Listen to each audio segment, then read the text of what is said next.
So now the subject of Bernie Sanders' taxes has been something that a lot of establishment Democrats have been really intensely focused on. Right? They want to see the taxes. Where's Bernie's taxes? Where's Bernie's taxes? Okay, well, I always thought that was a little bit curious. I mean, full disclosure, I would like to see Donald Trump's taxes, right? Now, why is that? It's not because I hate Donald Trump. I do hate Donald Trump, but it's nothing to do with why I want to see his taxes. No, it's because it's either filled with very embarrassing information, like Trump not being as rich as he claims to be, and therefore, again, being proven as a pathological liar, or at worst, evidence of financial crimes. For example, money laundering, tax evasion, things like that. That's why a lot of people want to see his tax returns. Now, for Bernie Sanders, I don't know why so many people are so fixated on the taxes. I mean, for me, yes, he should release them. I don't think it's going to be that big of a deal. Who cares? But hey, look, if you're in that camp who does care about this, well, then good news for you. Bernie Sanders just recently announced that he would release his tax returns on April 15th. That's tax day. That makes a lot of sense. Now, he also said that in addition to being boring, that he has crossed the threshold, thanks to some of his book sales and his congressional salary, that he has become a millionaire. Oh my God. Oh no, Bernie Sanders, he's a millionaire now. Cue the liberal establishment outrage. Again, mainly establishment liberals have begun attacking Bernie Sanders, who is the Democratic frontrunner, as a hypocrite for making money. Now, a great example of this is this video that recently was released by ThinkProgress. Watch. If I'm a millionaire, for millionaires and billionaires. for billionaires and millionaires, For millionaires and billionaires.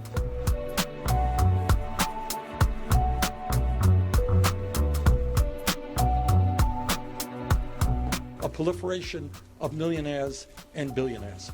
When millionaires and billionaires of millionaires and billionaires. Millionaires and billionaires, millionaires and billionaires, millionaires and billionaires, millionaires and billionaires, millionaires and billionaires, millionaires and billionaires. This is a budget of the billionaire class, by the billionaire class, and for the billionaire class. More billionaires in his administration. Billionaires. Billionaires and the wealthiest people. Billionaires and the wealthy. a handful of billionaires, And other billionaires. Billionaires. allow billionaires, multimillionaires, and billionaires. Of multimillionaires and billionaires. If you are a billionaire or in the top 1%, we will be an administration for the working families of this country and not for billionaire campaign contributors.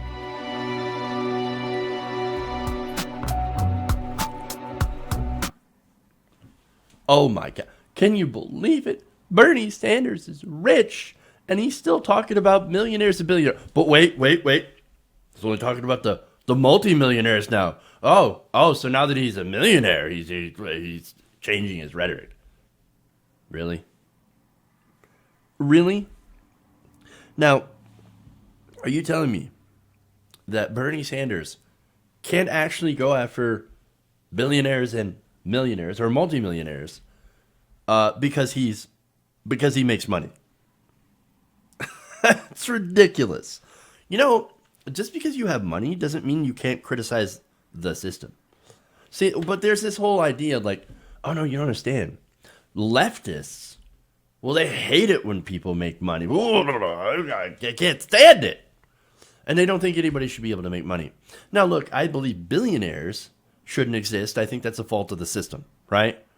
But look, if you, for example, write books and people like those books and they buy those books and you end up making money from those books, there's nothing wrong with that. There's nothing wrong with that at all.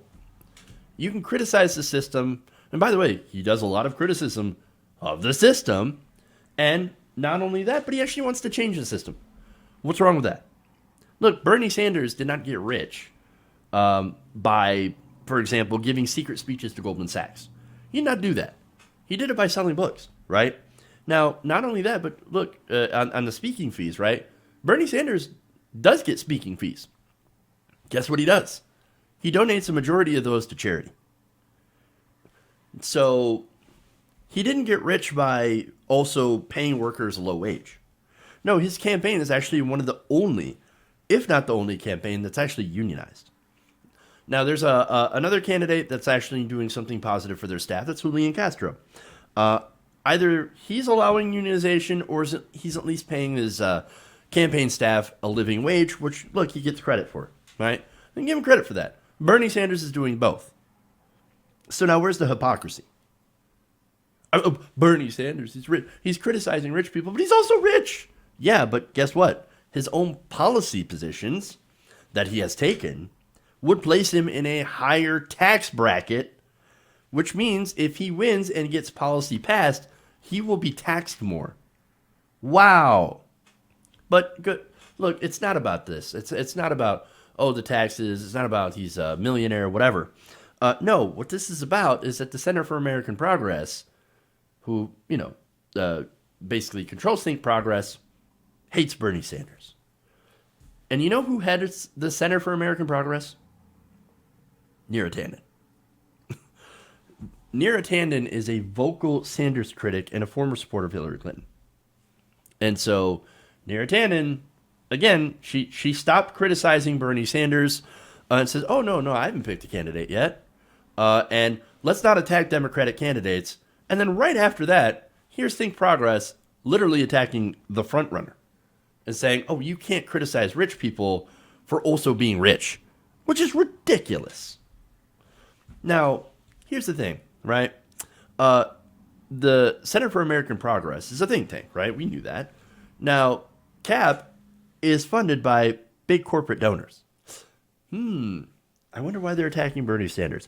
Now, back in 2013, by the way, Ken Silverstein, writing for The Nation, wrote this on the donors. Quote, CAP has emerged as perhaps the most influential of all think tanks during the Obama era, and there's been a rapidly revolving door between it and the administration.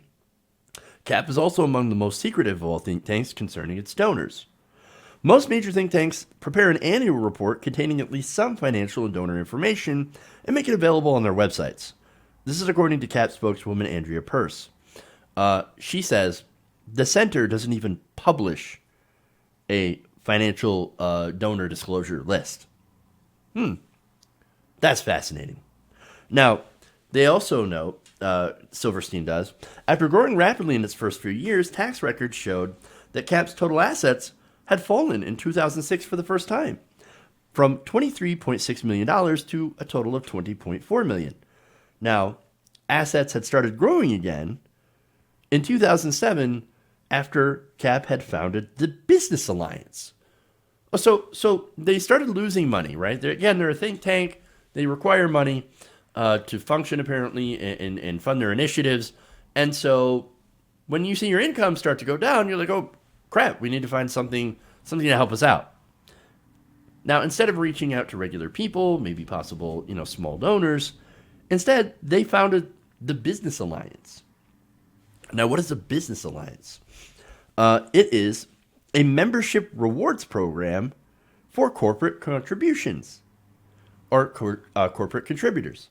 So, hey, corporations, we're going to give you a reward if you donate to us. Now, what is the reward? I'll get to that. So now they saw their income plummet, and then they saw it then they founded the Business Alliance and saw it start to recover. And in 2008, when Barack Obama was elected, their income exploded. Interesting.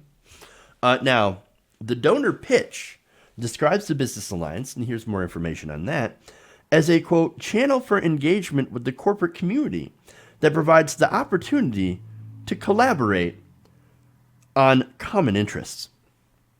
And according to the article, there are 3 membership levels with the perks to top donors, $100,000 and up, including private meetings with CAP experts and executives, roundtable discussions with Hill and national leaders, and briefings on CAP reports, quote, relevant to your unique interests. that sounds a lot like buying access to me. Oh no, you donate to us and you get more access. And then we can sit down and have meetings and we can talk about things that are relevant to your interests. Multiple internal lists obtained by Silverstein, by the way, this is around 2011 now, several years after it was founded, showed that dozens of major corporations by that time had joined the alliance. According to these lists, CAP's donors included Comcast, Walmart, General Motors, Pacific Gas and Electric, General Electric, Boeing, and Lockheed. So, again, I wouldn't also be surprised to see some health insurance companies as well as donors are part of this business alliance. Now, the reason that I say that is due to some of their actions.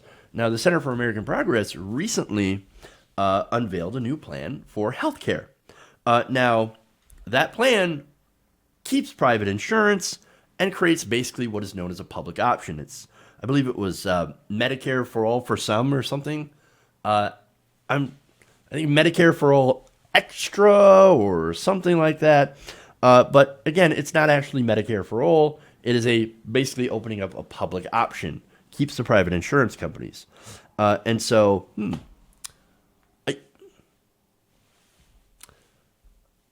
I wouldn't be surprised if they were funded by health insurance companies. And it doesn't surprise me, or wouldn't surprise me, why they've taken a stand against Medicare for all. Maybe it has to do with the donors. I'm not sure. Now, still, to have ThinkProgress attack the Democratic frontrunner for being poor, well, that's different.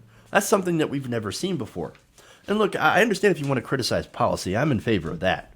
Or maybe you want to criticize his stance on something. We criticize him for, for example, not speaking out on things like press freedom when it comes to Julian Assange, for example. That's a perfectly valid criticism from the left. If you want to also criticize him for having not the best foreign policy, but a decent foreign policy on certain issues, or not speaking out enough on certain things, fair game, right? Now, going after him because he's slightly wealthier now than he was before, despite him not changing his positions on policy, is ridiculous. And, of course, here's why they're going so hard on him. Now, again, they always hated him. But first, for a long time, he was a joke, right? Oh, nobody cares about that socialist over there. Come on, man. He's never going to win anything. He's crazy. It's for Vermont. We all just leave him alone. But then he closed a 60-point gap with Hillary Clinton and nearly won the Democratic primary. Uh-oh. And, of course, during that run, he called out the establishment, right? Called out the people who make money off the backs of other people and didn't share it with their workers. He criticized people that and companies that bought influence, that pay off politicians to lower taxes and regulation, right? So now they're after him because of those things, right? But I think there's another angle that is new, right? And look, most politicians who become millionaires, right, who get into Congress, they become rich. What happens, is that they start towing the line. A great example is Howard Dean. Now, Howard Dean was a progressive, right? Now, Howard Dean's a lobbyist. He's making a lot of money, and he loves the establishment. He hates Bernie Sanders. It turns out that when you become a millionaire in Congress, you are expected, I think, to start looking out for members of your class. Now, Bernie Sanders, he's not doing that. He's not looking out for millionaires and billionaires or multimillionaires, right? He's a class traitor to them. And there's nothing that they hate more than being a class traitor, than one of them trying to overturn their apple cart. No, we got rich from this system. I don't want change. How dare you, Bernie? You're one of us now, right? You're a millionaire. Why won't you change your positions to be pro-rich? God, we have to destroy him. Look, we saw something similar when Elizabeth Warren was elected, right? Now, she campaigned against rich people, right? They told her when she was elected, okay, look, we understand that you had to say those things when you were campaigning, right? You had to kind of campaign as a little bit populist, but now you can shut up about income inequality. You can stop going after the banks. Again, we understand if you use that to campaign, but now, hush, hush, sit down, know your role. You're a junior senator. Well, that didn't happen. Now, Bernie Sanders, same thing. He's not knowing his role. Instead, he continues to be a thorn in the side of the establishment, and they despise him for it. This attack on his finances is ridiculous, right? And it's incredibly weak. Again, Bernie Sanders has never said he hated rich people. He wants to change the system where millionaires and billionaires, yes, can influence politicians, and they often do, and they use that influence to rig the rules against the 99%. Turns out you don't have to be poor to advocate for the poor. FDR did it. Nick Hanauer is doing it. He's a venture capitalist. Bernie Sanders is doing it. The patriotic millionaires are doing it. The argument the establishment is using is against all those people. And it's the same kind of argument that we hear from the right wing when it comes to climate change. I mean, look, at right-wingers all the time. You just go after Al Gore, right? Still go after Al Gore. Oh, look at Al Gore. Believes in climate change, but uses a private jet. Oh, how dare him actually live in society and use things that society has when he supposedly cares about climate change. What a hypocrite. Hypocrite.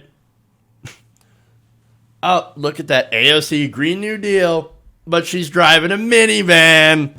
Oh, hypocrite. Same thing. This is the exact same attack.